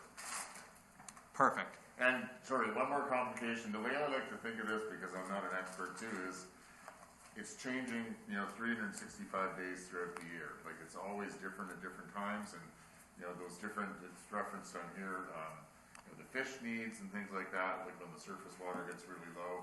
We'll get into that, all those other considerations. There's so many other factors. Water is a shared resource. It's not just about city growth, but agriculture, and I also kind of think too that it's not just these aquifers on its own, but it's the whole bigger watershed. Yeah. And so I think one of the key findings of this report is they were closely monitoring this between 2007 and 2008, and they found that during that entire period, it remained a losing reach. At no point was it ever, we're gaining water in this area. So it's very clearly recharging the aquifer through this stretch. The second thing that is super important for council to understand is even pre-development, it always did this. In this stretch, the river feeds that Upper Merritt Aquifer. The issue is that that's exacerbated by development in the city's pumping, but this is always what we believe is that it's always been a losing reach where the aquifer has been recharged, and then the aquifer deposits it closer to the confluence is really what kind of the basic things that I've read in those studies indicates. Is that correct? Yeah. So when you look at the cold water, when you're looking at it up in the hills, up in the mountains, like Juliet Creek, you've got it kind of funneled in a nice, almost like a bathtub where it's just kind of moving along. But then as you come to the city of Merritt, there's a fan there, right? And so the water just kind of fans out, and it slows down, and you just lose it. And again, you have a lot of tributaries coming in the upper part of the watershed, Midday, Juliet, Boat Creek, and then as you get closer to town, a lot of the tributaries that actually flow in are like Goaty Creek, where it doesn't actually reach the river. Goaty Creek goes to ground, and then also, your main stem river, Coldwater, is also losing all the time, even without the city of Merritt here. So what this report concluded is, or estimated, I should say, I shouldn't say concluded, is that the annual river loss from the Merritt aquifer was about 70 liters per second. And as Patrick said, that might actually be an underestimate. But what that means is when we're pulling out 100 liters per second, we're drawing that up from the wells. What that's doing is it's increasing the rate at which the water leaves the river and recharges the aquifer by about 70 liters per second. So we are increasing the impact and the rate of recharge to that aquifer as a result of the city's pulling from the aquifer. So what we want to, kind of the staff comment here, is that 70 liters per second really doesn't seem like a lot when you factor in like Coldwater River at freshet. It runs as high as 90 cubic meters a second or 90,000 liters per second. It's a real river. And then it is super dependent on precipitation. It was only 3 months later, from the day it hit 90 cubic meters a second, just a little bit more than 3 months later, it was 0.311. So 311 liters is all that's liters per second is all that's running through the Coldwater River at points. And all of a sudden 70 or 90 liters per second when you're only talking 311. You're now talking about a big proportion. We have a real impact, is what this study indicated. What I think it's very important to understand is that we know that there's loss. We want to prove that out, and that's why staff was supportive of council saying this is something that we need to better understand. We need to know more specifics about the relationship of our impacts, that groundwater surface water interaction study. And that's going to help council as we get into kind of part 5 here, which is really about what are the solutions? What can we do to support this situation? Because we've already said that supply, we're doing okay in supply front. We could probably use more for redundancy, but the bigger concern is how do you support the Coldwater River? So, Mike, would you be willing to speak a little bit on the new groundwater surface water study that's underway? Sure. Just let me pull it up on my screen so I can see a little better. So this work is underway. So thank you very much. Back in June, we made a request and you contributed some gas tax funds. Actually, that second bullet, Sean, I forgot to send you the correction. Forest Land and Natural Resources contributed more than a matching amount. So we've got about 55,000 from the ministry. So we pooled that together, and we have Goldwater doing the next phase of that Coldwater groundwater surface water interaction study. We were trying to get it underway in September when precipitation is low, the river's dry. They did do some field work, but we got hit by rains in October once everything was able to get going. But basically, we'll work through that and figure out about doing it maybe next season. But there's a lot of work that can be done, but basically the broad objective is to really understand on the Coldwater all the way up to Brookmere, right down to the confluence with the Nicola, what are the gaining and losing sections and how do they interact with the aquifer. That's the broad high-level objective. Questions on that? Councillor Fair. This is actually it goes back a little bit to where you were mentioning how prior to Merritt being a city here that the Coldwater was feeding the aquifer, and I'm just wondering if where that information comes from. So in this study, I'm actually just going to pull it up now to give you an idea. They do some interesting things in this report with water budgeting. So this is looking at the Coldwater River in relation to the Upper Merritt Aquifer. And so this is kind of all of the inflow, steady state environment. They basically are saying that you've got water that's flowing out of the aquifer to the tune of 3.65 million, 3.65 million cubic meters per year is what is leaving that aquifer back into the river. The specifics as to what happens during which reach, it didn't kind of get into the exact levels to where exactly it's losing that, but the Table 4 is the post-development groundwater budget that talks about now what's flowing out of the aquifer has decreased a little bit as a result of what the city's doing, as well as pumping. So now there needs to be additional water that comes in order to factor in that there's still water that's leaving through natural means. In addition to that, we're pumping more water. And so the net river loss in leakage, if you look at the pre-development scenario, was 2.58 million million cubic meters per year. This is It's easy for killing me. you to say. Yeah, 2.58 million cubic meters per year was in the net river losses in the pre-development. So they kind of estimated that that's what we were losing in the pre-development state to the aquifer, and in the post-state, that number goes up to about 4.725 million cubic meters per year. So again, I think that there's further study, further work that needs to be done to prove out what exactly this looks like. But, you know, as a result of the city's pumping 3.15, it looks to be that additional river losses are about 2.25.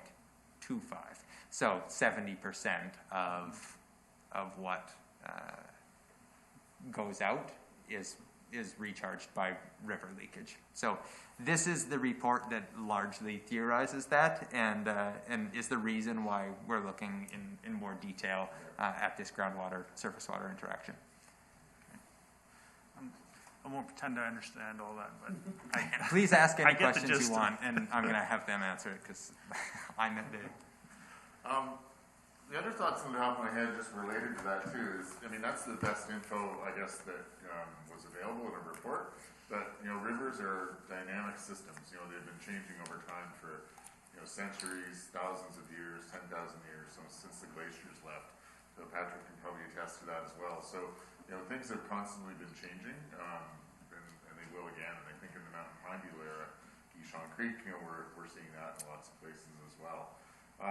The only other thing I was going to mention, just to tie it back to the Nicola Watershed Governance Project, so I'm doing some facilitation work with their technical committee, and I think, you know, that group is the 5 Nicola nations and the province. You know, they're pretty excited to hear when, you know, I always have a section on our agendas, other stuff going on in the Nicola Watershed, and when we reported out that this is underway, I think they're very excited to hear that they're looking at that, because there's lots of values in the cold water system around fish and ecological values and other things. So lots of support there in terms of you guys looking at these options. Good.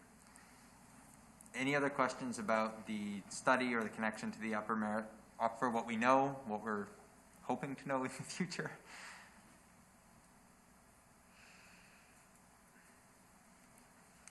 I think you're already getting too technical. Yeah, Saw some pretty heavy head scratching over there. yeah. Yeah. We Councillor. lose more water to the aquifer because of what we do. So I'll put Mike, thank you, Mayor. I'm going to put Mike or Patrick on the hot seat right now. In a perfect world, surface, storage, or aquifer? Do you understand my question? In a perfect world? Like you're meaning to feed water for a municipality? Water for a city or anything like that, would you prefer, you know, lake storage or prefer groundwater in a perfect world? Yeah, Is there a preference? Yeah, I don't think there is a perfect world. I think what you have is it's very situational, right? Okay. You look at the different municipalities, and they're able to store a lot of water for Vancouver because they got a lot of rain, they got a lot of precipitation. Mm-hmm. Here in the interior, everything relies on storage, right? Like we would have basically no agriculture if we didn't store water in almost every single lake in the Nicola Valley. They're not all big dams, they're not all like Nicola Lake, but there are dams on almost every single lake that we have. And that is why we have water in August and September. Having said that, you know, that doesn't mean that that's what you guys should do for a municipality. Absolutely not. Like, I think you've got a good aquifer.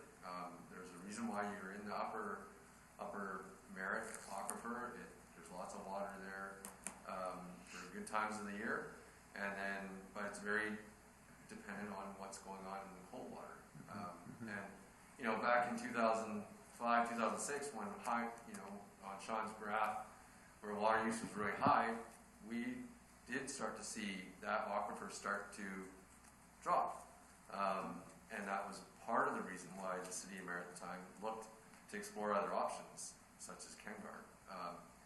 It was also contaminated, lead, but there was also like, well, what about another supply? And so, yeah, just very situational, Tony. It's going to depend on you know, what you got around you. Other municipalities, it seems to be a mix, right? Kamloops is on surface. Kelowna has got a blend depending on the actual area.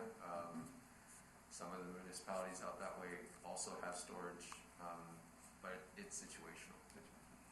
So, yeah, and just to add to that, I agree with what Patrick said, and I think it depends on different times of the year, what's available. Yeah, there is lots of small lakes, and agriculture does a lot of water storage, but I think, you know, in a perfect world, you know, part of the solution is way outside of the city boundaries. You know, there's more storage in more small places that we don't have these major droughts, and you don't have the major flood. You know, if you look at all the water that flows throughout the year, you got more than enough water. You have too much at the wrong time, not enough later in the summer. So to me, I mean, that's some of the other stuff that the Shquaxin Tribal Council is, you know, they're looking at. And, you know, we talk about in lots of other watersheds is how do we store more in different places so that we don't have these problems. And then the other factor too is from an agriculture point of view is crops don't need cold water. Crops just need water, but fish need cold water, especially when the water levels get really low. You know, then the temperatures rise, and that becomes even more lethal for fish, not just the lack of water, but the temperature. So somehow part of the other sort of stuff that we're trying to figure out in this whole big picture is how do we keep the cold water in the rivers for the fish and irrigate or use water that's not cold, so especially when it gets to low flows. So yeah, lots of ideal scenarios, but maybe we'll get there one day. And the issue of storage as well, storing it in a reservoir capacity, we have to have it turn over. So it's not that simple. Oh, sorry, that's in your reservoirs, the metal tubs. I'm thinking kind of the perfect scenario is like storage In a lake all or, over the yeah, upper watershed. naturally, And yeah. it just filters through throughout the year, so none of us have drought to deal with. That'd be nice. You'll look into that, will you? Yeah. We're working on it, it's a long-term goal. You hit it on the head. One of the bigger problems with that is around economic incentives. Like, the people who often need it are not the ones who are incented to fix this hundreds of kilometers up the watershed. And I think that we're coming into it where I think government and users recognize this as a problem, and trying to find unique ways to figure out how those things ultimately get funded is one of the major challenges, because I think a lot of parties realize that storage is, if not the answer, a huge part of the equation. And not just the cost of the infrastructure, but the liability too, like on ranchers and cattlemen and private property owners. So. Super complicated. Yeah, and I think just back to your question, Mr. Luck, I think the perfect scenario is that you don't just put all your eggs in any one basket, and that you have a matrix of things that can help you, including water conservation and storage, and using all the tools that you could use to kind of make sure that you're more well-rounded. And I have another question on the decommissioned wells. We have a number of those around the city. We talked about May Street. There's one up at Flynn Row site. May was a city production well, whereas Flynn was never connected to the city system. Like, Is it- there's a bunch of, and I don't even know if that is decommissioned. There's tons of wells around, but I think May is the only one that was ever production that's been decommissioned. Is that correct? And not fixable?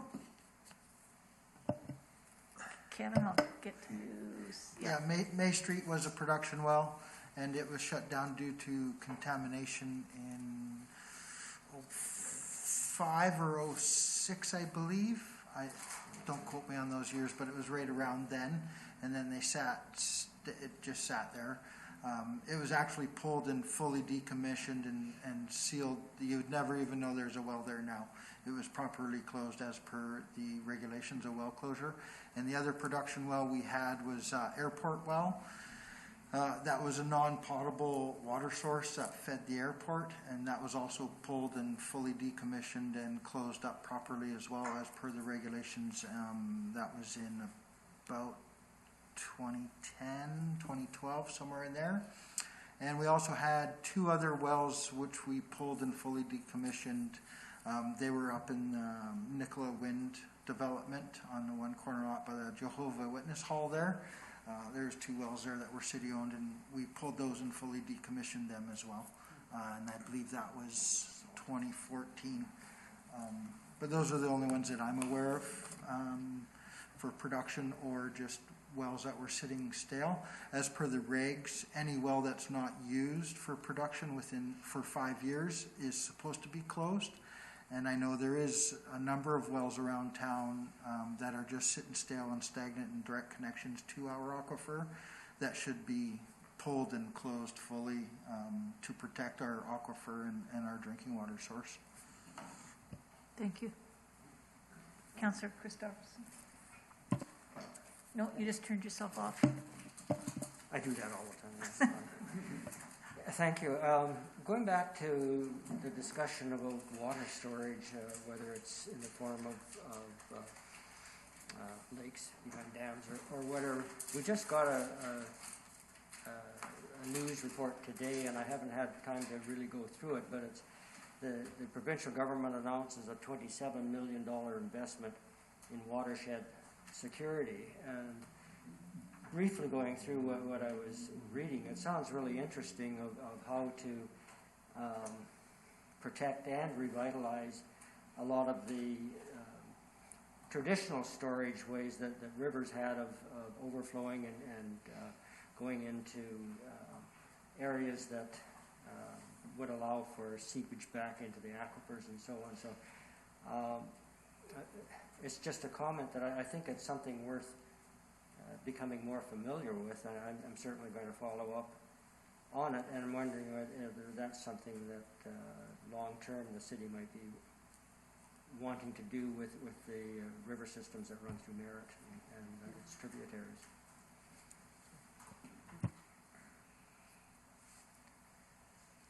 So with that, Your Worship, the estimate was pretty close to right on. I knew that for this Part 5, we weren't going to be able to have a detailed discussion of each of these options, but what I do want to do is let Council know that there are things to explore. I'm not going to necessarily say that any one of these is the magic bullet, but there are some things to explore.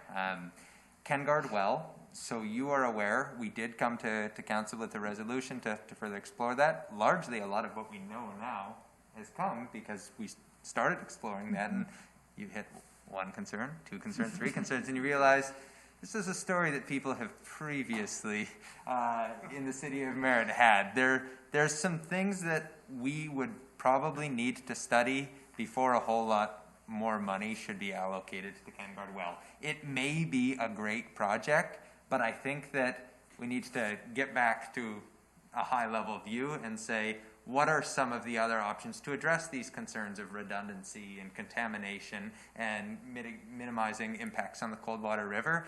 And if Kengard Well, after considering all of these other things, is still the answer, great. But let's take the time to make sure that we're not putting good money after bad. So I think that's the biggest thing, is to say that for us to do much on Kengard, you need to filter it. But right now it only can produce at 50 liters per second. In order to make this worthwhile to put very expensive filtration in, you'd kind of need to get the capacity up. In order to get the capacity up, we need to do further aquifer testing to make sure that the drawdown rates are in bounds. So Kengard is definitely an option. I do not want to take it off the table for Council, but know that we're not at a spot to just be able to pull the trigger on a grant application like we thought we may have been. So, which is unfortunate. But upper or middle aquifer wells closer to the Nicola River. Now, there's still some contamination concerns, because the closer to the surface you are, the higher the risk of contamination, generally speaking. But at the very least, this would be a distance away from our existing production wells, which are all fairly, they're located in a pretty small geographic area. So there would be some redundancy protection from a contamination perspective, but the biggest advantage is that we understand the upper Merritt aquifer, and while we don't know it perfectly on the Nicola side, maybe there's reasons why it's all been located where they are. There is high water quality in there, low cost of treatment, and we think that that may deserve a further look as a potential water source before we exclusively look towards the deep water source.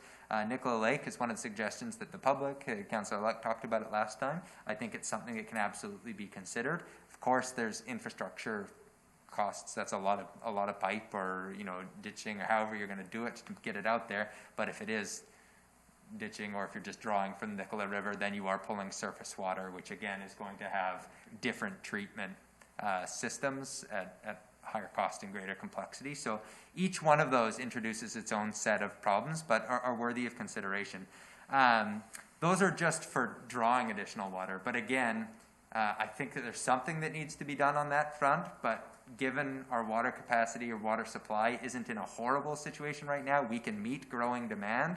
It's more the redundancy side that we would want to prep for that. I think we have some time to study this out and make sure that a smart decision is made. If I may, I'm just thinking, and I don't know what the solution is of how it will work, but upstream of Nicola Lake here, neighbors at Stump Lake have a bit of a problem of too much water, which is eventually, you know, if their solution comes to bear, is going to come down. So I don't know how that would work or what the connections are, but there's got to be an opportunity.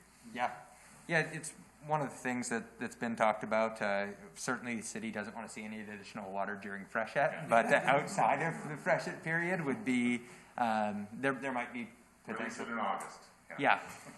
Potential solutions there, but it only becomes worthwhile if we're either drawing from the Nicola River, which has licensing considerations and other things that I can tell you we haven't had those discussions yet, or you're getting it from groundwater that's under the influence of surface water, which we would need to study out a little bit more.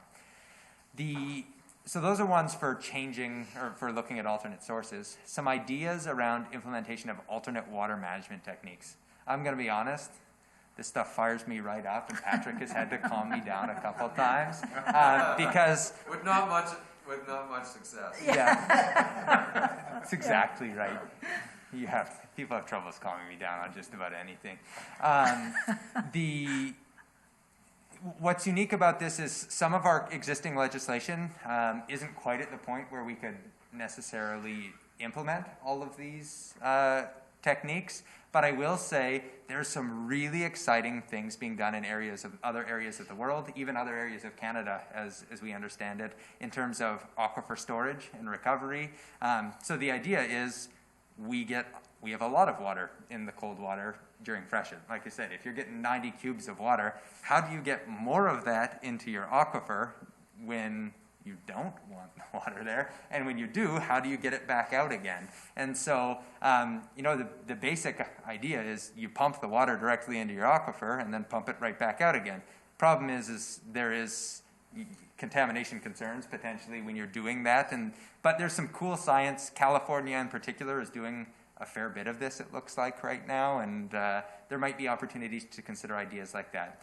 Alternatively, this is something that would be permitted, I understand, under the current legislation, is if you skip the aquifer storage component and you just say, well, let's go to the top of our losing reach, kind of right at the entrance of Merritt, and just have a well that pumps water from groundwater into the river directly. That might be one way to increase the surface water flows. It does feel a little bit like robbing Peter to pay Paul, but that could address what one of the potential critical fish threshold issues is if you can get an additional 100 liters per second in the river just by pumping additional water into the river, you might be able to address the problem in that way. Again, all of this would need a whole lot more study and proving out than what we're talking about. Reservoirs is a big one. Is there an opportunity to partner with First Nations or other communities to look at creation of reservoirs that would address this low flow concern during drought periods?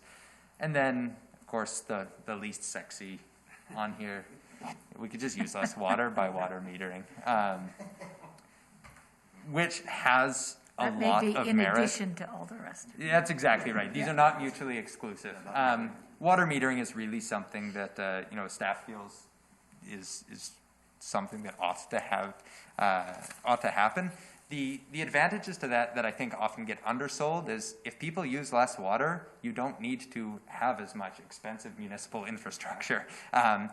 If people use less, maybe you don't need, additional wells. Maybe you don't need additional treatment options. And so reducing water consumption, despite the fact that, people are, they don't necessarily want to do that, or they don't want to pay more for the water that they do use, in the end, it can reduce the amount that you're paying on the other end through taxation or other forms. So there are other advantages to water metering that I think have been undersold, aside from just the obvious environmental benefits.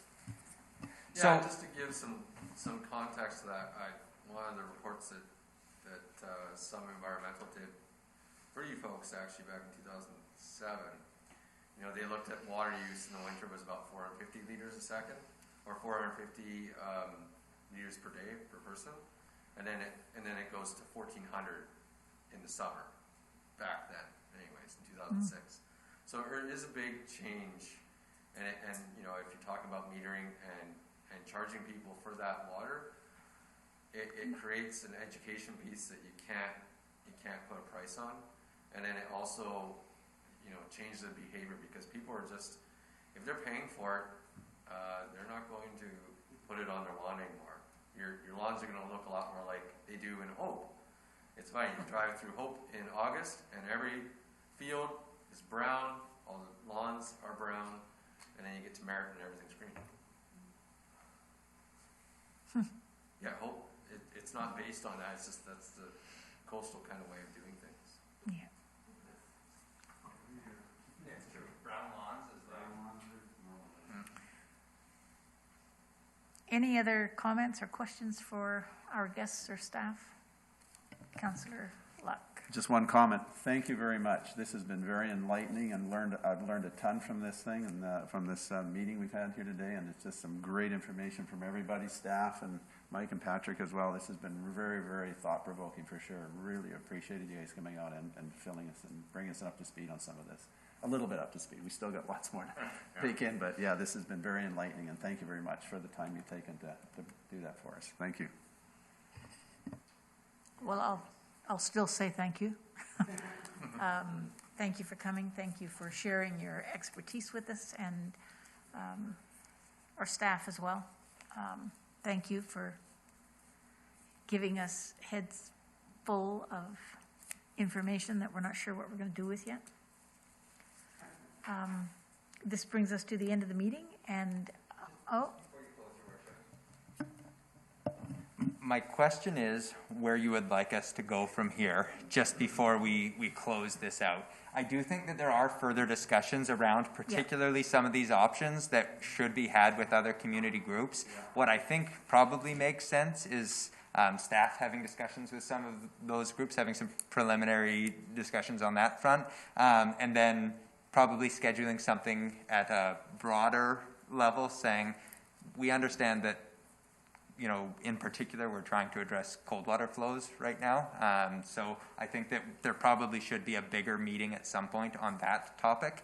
And that might be a next step in this process. But otherwise, council can feel free to direct us any way it wishes. And I guess when we look at things like the cold water water movement from large to small, and we look at that whole Fir Avenue subdivision up there, is there anything that can be done outside of the fish season to help offset that falling subdivision? It likely wouldn't have not to do with really water meant for necessarily, but there's potential things that can happen. Of course, it's about working with not just the parties involved around economic factors, but it's working with FLNRO and DFO to make sure that there's a viable project there that is not going to cause any problems for the already ailing fish populations. So we know it's about the fish populations that are at risk. I would just add to that, I think back to Councillor Christopherson's comments about wetlands and kind of longer term and things like that, and again the First Nations groups that are leading a lot of the restoration. in the area, so I think there's opportunities to look at things. Good. And I Councillor, would just say too, thank you very much for having me, and I'm happy to help out. We convene a lot of the different organizations, so I'm happy to help out in any way going forward. thank you. And Councillor Christopherson? Yeah, my comment is, besides, thank you for all the information we've got, we've also got the public that is really interested in this, and I'm just wondering how we can make sure that we get as much of this information out to the public, especially during times of COVID, and it's really difficult to get committees going and that kind of thing. But I think there's some valuable information here that I don't know if it needs to be congested or downsized a little bit so you don't get lost in all the numbers. But I really think that the community would benefit from having at least a synthesis of this information made available to them. I know there was a little bit of discouragement with even tonight's meeting that the public couldn't be here and things like that. And the interest is definitely there, and to combat some of the stuff that's going out on social media and so on, that the city really is interested in getting this information out and doing something with it. If Merritt's going to grow, we have to know what to do. So thank you for coming out, and I'd be interested to know how we can get this information out in usable form to the public. Well stated. Thank you. So again, thank you for coming, and we will terminate our meeting.